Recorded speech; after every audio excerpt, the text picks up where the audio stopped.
Hey Primates, it's Steve from Anabolic Primate. I'm here to talk to you a little bit about keto diets today. So we're going to cover who they're for and why they can be effective at certain times, but more importantly, why most of the time that they're ineffective for most people. Recently I just had a work colleague who decided to go on some sort of ketogenic diet and actually cut out carbs completely out of their diet.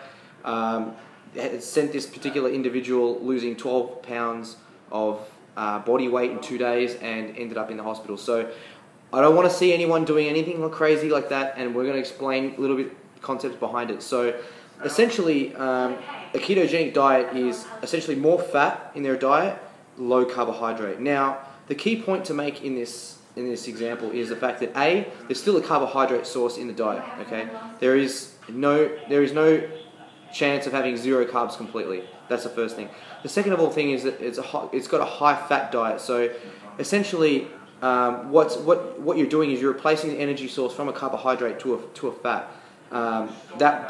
Generally, this is because someone is insulin insensitive. Therefore, they bloat on carbohydrate sources.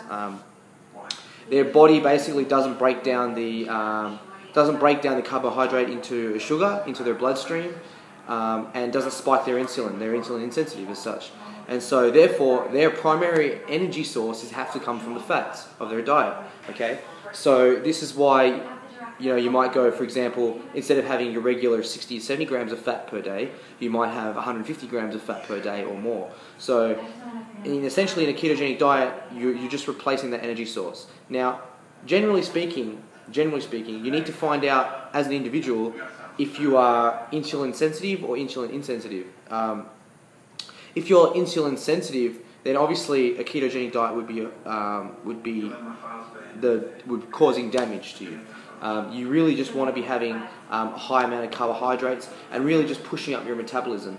For most people, having more carbohydrates is important as you're lifting weight and exercising, because essentially what you're doing is you're driving your metabolism up. Okay, so once you've driven your metabolism up very high by eating a lot of food, especially a lot of carbohydrates and a lot of protein, minimizing the fats, obviously you need to work out the macronutrient ratio that's optimal for your body and to work out what kind of goals you want to achieve.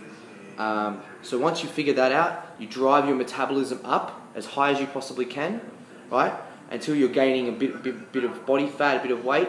Then once you've gained a little bit of body fat, then it's very easy for you to lean back out and drop your calories just a little bit and drop body fat. Okay, so essentially because your metabolism is so high, all you have to do is drop just a little bit of calories, and you'll be losing body fat, and you'll be healthy, doing it in a healthy way. So instead of being on, say, 1,200 calories like some stupid coaches will tell you to be, you're cutting your calories down from, say, 4,000 to 3,700 or 3,600, and you'll be dropping body fat significantly over a course of time.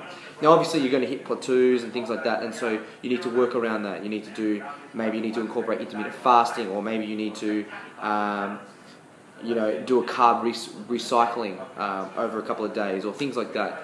Little tricks to sort of trick your leptin levels and make sure you're continually cutting and dropping body fat. So that's all I wanted to mention today, guys. So majority of the time, a ketogenic diet is a waste of time for most people, unless you're, like I said, insulin insensitive, then you shouldn't be doing it. So figure out what works for you. Majority of the time, you should be eating a decent, moderate to high amount of carbohydrates in your diet for optimal energy and to really boost your metabolism. So yeah, that's all I have to offer, guys. Let me know feedback and comment, like, subscribe my videos. See you next time.